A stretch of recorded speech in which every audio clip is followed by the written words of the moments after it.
La France intervient dans la région sahélienne depuis 2013, d'abord au Mali, puis dans un ensemble plus large composé de la Mauritanie, du Mali, du Burkina Faso, du Niger et du Tchad. Mais la présence française au Sahel est aujourd'hui de plus en plus contestée, localement comme également en France. La débâcle américaine à Kaboul est récemment venue ajouter une sombre ligne à la liste déjà longue des échecs des interventions militaires occidentales, même si elles étaient au départ populaires. Qu'en sera-t-il pour la France au Sahel? Retour sur les principaux enjeux d'une région clé en proie à une instabilité structurelle. Sahel signifie rivage en arabe. Cet ensemble régional se définit avant tout par sa géographie et plus précisément par son climat. Il s'agit d'une frange semi-aride entre le désert du Sahara au nord et les régions tropicales au sud, qui s'étend de l'Atlantique à l'ouest à la mer Rouge à l'est. Lorsqu'on évoque le Sahel, notamment dans le cadre de l'intervention française, on fait généralement référence à sa partie occidentale, incluant la Mauritanie, le Mali, le Burkina Faso, le Niger et le Tchad. À partir du 7e siècle, la région du Sahel, et notamment l'actuel Mali, bénéficie de sa localisation stratégique sur les routes caravanières entre le monde arabe au nord et l'Afrique subsaharienne au sud, par lesquelles transitent esclaves, ressources et denrées. À cette position commerciale stratégique s'ajoute l'exploitation de l'or et du sel qui permettent l'enrichissement de ces territoires. L'Empire du Mali, qui va exister de 1235 à 1610, est l'un des plus puissants et des plus riches au monde. À la fin du 19e siècle, les Français conquièrent la région, qui intègre l'Afrique occidentale française jusqu'à la décolonisation en 1960. À travers l'exploitation des ressources minières et agricoles, la région participe, comme l'ensemble des colonies, à l'enrichissement de la puissance coloniale. Après les décolonisations, la France maintient un lien stratégique particulier avec les pays de la région. Depuis la décolonisation, la situation des pays du Sahel ne s'est guère améliorée, voire s'est dégradée. Le Niger, le Burkina Faso et le Tchad font partie des 20 derniers pays au monde en termes de PIB par habitant. Et l'ensemble des pays de la bande sahélienne appartient à la liste des 46 pays les moins avancés établis par l'ONU. Le chômage est important, notamment chez les jeunes ruraux. L'économie y reste majoritairement primaire. Mais la présence de nombreuses ressources dans la région, l'or, l'uranium, mais aussi le sel, le gaz, le pétrole, le fer, le phosphate, le cuivre, l'étain, ne se traduit pas par un accroissement de la richesse des populations locales. Ces ressources sont plutôt à l'origine d'un intérêt accru des puissances économiques, notamment asiatiques, et renforcent l'intérêt géostratégique de la région. Les pays du Sahel présentent également parmi les taux de natalité les plus importants au monde. Le Niger détient notamment le record mondial avec 6,8 enfants par femme en 2019. Au Mali, c'est 5,8. Au Tchad, 5,6. 5,1 au Burkina Faso et 4,5 en Mauritanie. La population cumulée de ces 5 pays devrait ainsi passer de 86 millions en 2020 à 196 millions en 2050. Entre 40 et 50% de la population sahélienne a moins de 15 ans. Il faut donc de l'argent pour la formation, pour la santé et trouver les emplois. La diversité ethnique de la population sahélienne est un autre facteur d'instabilité dans la région. Des heurts interethniques ont régulièrement lieu, notamment entre Peuls et Dogons. Au Mali, mais également au Niger, les revendications et velléités indépendantistes des populations touaregs s'inscrivent dans cette tendance. Plusieurs rébellions touaregs ont lieu, notamment entre 90 et 96, entre 2007 et 2009, au nord du Mali et du Niger. J'y reviendrai. Enfin, la situation géographique du Sahel, stratégique, l'expose à tous les trafics. Armes, migrants, drogues, cigarettes, au sein de ces territoires immenses et peu peuplés, et donc difficiles à contrôler pour des gouvernements généralement manquent de moyens. À cela, il faut ajouter un facteur exogène, l'enjeu du réchauffement climatique auquel la région est surexposée, qui menace l'agriculture locale et réduit les terres cultivables. L'ensemble de ces facteurs sont à l'origine d'une instabilité multiforme qui fait du Sahel un territoire fertile pour le terrorisme. La région du Nord Mali, l'Azawad, désertique et peu peuplée, 66% du territoire pour 9% de la population du Mali, est, depuis l'indépendance, en proie à l'instabilité. D'un côté, les Touaregs en revendiquent l'indépendance et se rebellent régulièrement contre le gouvernement de Bamako. De l'autre, ils servent de base arrière au groupe djihadiste. Dès le début des années 2000, le groupe algérien GSPC, groupe salafiste pour la prédication et le combat, né au cours de la guerre civile en Algérie, cherche à la fois à échapper à l'armée algérienne et à étendre son action dans la région sahélienne. le groupe prête allégeance à Al-Qaïda en 2007, donnant naissance à AQMI pour Al-Qaïda au Maghreb islamique. Il établit son fief sahélien à Tessalit, dans le nord du Mali, et multiplie les attentats dans la région, notamment dirigés contre les Occidentaux. Les gouvernements locaux tentent de se mobiliser militairement contre le groupe sans parvenir à contenir son expansion. AQMI, par des scissions successives, donne naissance au Mali à des groupes djihadistes locaux, Ansar Dine, et le mouvement pour l'unicité et le djihad en Afrique de l'Ouest. Ces groupes prospèrent notamment auprès des jeunes sur fond d'inactivité, de chômage, d'absence de perspective et de recherche de statut pour des jeunes qui sont inactifs et sans perspective. En 2011, la révolution libyenne et l'intervention occidentale en Libye, qui mène à l'élimination de Kadhafi, vient mettre le feu aux poudres.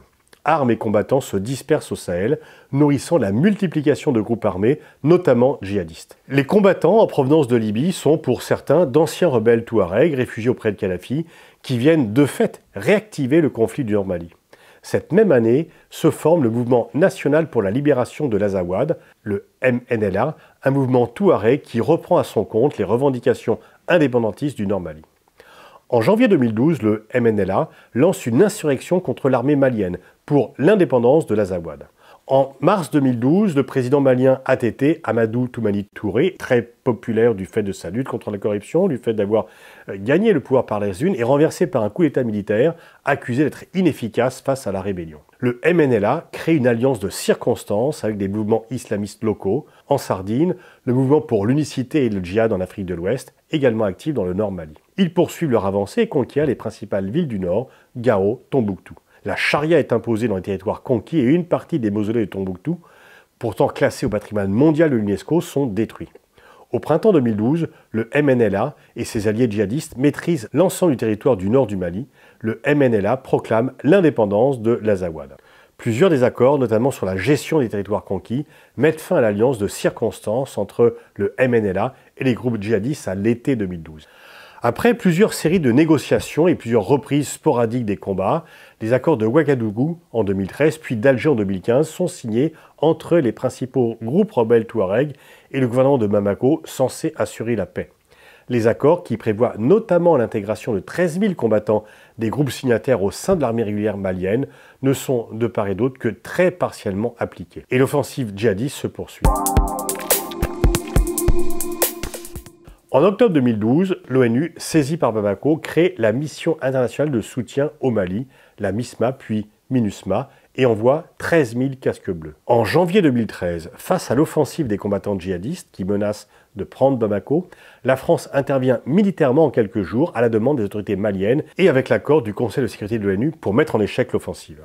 C'est l'opération Serval, elle est un succès, l'armée française parvient à repousser les forces djihadistes et libère la plupart des villes tenues par l'alliance des djihadistes et des rebelles. Les forces françaises et le président François Hollande sont accueillis en liesse, aussi bien à Bamako qu'à Tombouctou. Pour autant, la menace reste tangible et la France amorce en 2014 l'opération Barkhane. Elle mobilise 4500 hommes, désormais dans l'ensemble de la région, pour lutter contre la menace terroriste. Le poste de commandement de l'opération est à N'Djamena, au Tchad. En février 2014, le G5 Sahel, entre les gouvernements de la Mauritanie, du Mali, du Burkina Faso, du Niger et du Tchad est créé. La création d'une force conjointe du G5 Sahel est finalement entérinée en 2017. Cette force est financée par les gouvernements concernés et par différents acteurs internationaux, Union européenne, États-Unis, Émirats arabes unis. 5000 hommes viennent renforcer les forces françaises et onusiennes. Mais sous-équipée, mal formée, la force conjointe du G5 Sahel n'est pas prête pour prendre seule le relais de la France et de l'ONU. À la situation sécuritaire s'ajoute une instabilité politique, notamment au Mali, au Burkina Faso et plus récemment au Tchad, ce qui réduit encore la capacité de contrôle du territoire par les exécutifs locaux. Au Mali, Ibrahim Boubacar Keïta, élu en 2013, réélu en 2018, est chassé du pouvoir par un putsch militaire à l'été 2020, dans un contexte de crise politique et de remise en cause de son pouvoir par la population. Un second coup d'État a lieu à l'été 2021. Au Burkina Faso, d'immenses manifestations poussent Blaise Compaoré, président depuis 1987, au départ en 2014.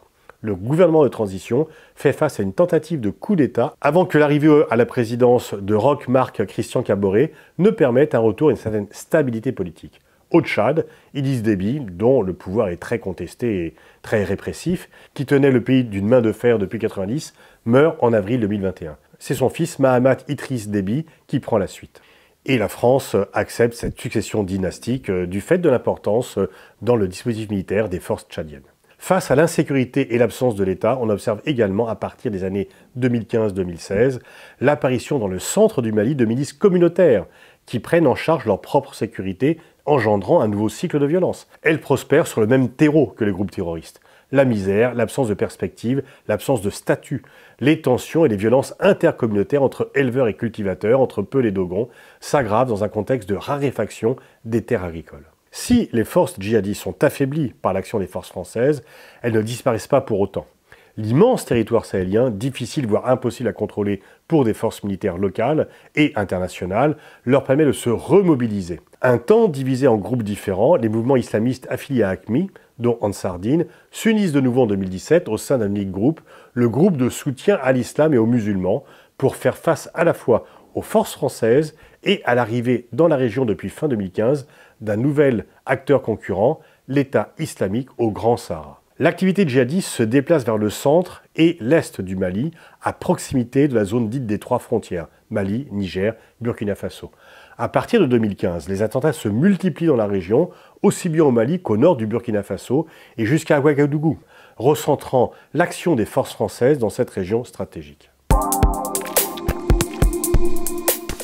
Les civils sont évidemment les premières victimes des attaques djihadistes dans la région, et les chiffres n'ont cessé d'augmenter depuis 2017. Entre 2017 et 2020, les attaques des groupes djihadistes contre les civils ont quintuplé, passant de 205 morts en 2017 à 1096 morts en 2020.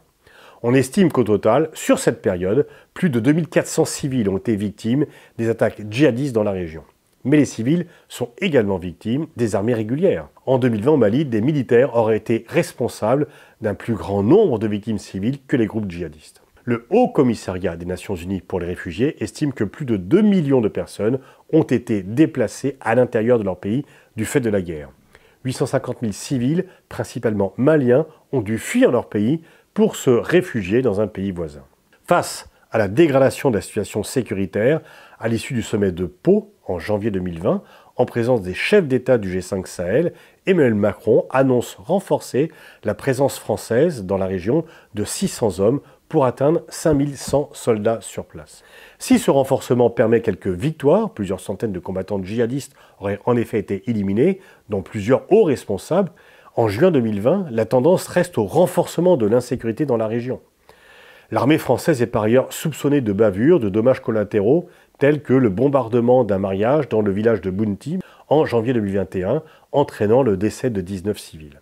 À cela s'ajoute une dégradation de l'image de l'armée française, nourrie à la fois par des campagnes de désinformation, notamment de supposés pillages de ressources, mais également par le sentiment d'un éloignement des forces françaises des réalités locales, circulation dans les villes en véhicules blindés, casernes ultra-protégées et de l'absence de solutions sécuritaires aux problèmes qui sont posés.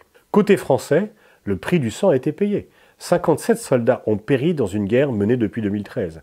L'absence de perspective de stabilisation durable dans la région pousse également une remise en question, en France, de l'intervention militaire au Sahel, qui coûte plus d'1 milliard d'euros par an. Mais les faiblesses des armées locales, les accusations de crimes de guerre qui pèsent sur certaines d'entre elles, au Mali, au Burkina Faso, la remobilisation de l'armée tchadienne, la plus puissante des armées du G5 Sahel, sur le sud du pays, notamment dans la lutte contre Boko Haram dans la région du lac Tchad, ainsi que la stabilité politique au Mali, font craindre l'instauration d'un chaos en cas de départ de la France. Un départ qui risquerait de permettre aux groupes djihadistes de se renforcer, mais qui laisserait la place à d'autres acteurs internationaux qui témoignent de plus en plus de leur intérêt pour cette région stratégique, dont la Russie, la Chine et la Turquie. En juin 2021, Emmanuel Macron a annoncé la fin de l'intervention française dans sa forme actuelle, en affirmant que la France ne se désengagerait pas pour autant. L'opération Barkhane devrait prendre fin début 2022. La France a par ailleurs été à l'origine de la mise en place, en mars 2020, de la Task Force Takuba, composée de plusieurs unités de forces spéciales européennes visant à assister les armées locales. Et c'est un grand succès que de voir que des armées européennes viennent intervenir en Afrique aux côtés de la France, et donc ont un intérêt pour cette région. C'est toute l'Europe qui est concernée, ce n'est pas seulement la France. C'est donc désormais dans cette intervention conjointe avec ses partenaires européens que la France semble parier. L'annonce de ce repositionnement français a été accueillie de diverses manières par les pays du Sahel. En octobre 2021, le gouvernement malien, par la voix de son Premier ministre, Choguel Maïga, s'est montré vivement critique de la France, alors que circulaient au même moment des rumeurs de rapprochement entre le gouvernement malien et la force de mercenaires russes Wagner, déjà active en Libye et en Centrafrique. La France a fait savoir que si le Mali passait un accord avec la Russie et que les troupes de Wagner intervenaient, il serait difficile pour elle de maintenir sa présence militaire. Autre motif d'inquiétude pour la France et de désaccord avec les autorités maliennes, c'est des éventuelles négociations avec les groupes djihadistes pour avoir un accord national malien. Plusieurs chercheurs spécialistes de la région soulignent peut-être l'erreur initiale commise par la France dans cette guerre, celle d'avoir désigné comme une guerre contre le terrorisme, omettant en partie qu'au Sahel se conjugue, comme nous l'avons vu, un nombre conséquent de facteurs à la fois politiques, socio-économiques, communautaires, environnementaux, qui tous nourrissent l'instabilité dans la région. La perspective d'une stabilisation au Sahel passera donc sans aucun doute par une réponse globale à ces menaces diverses.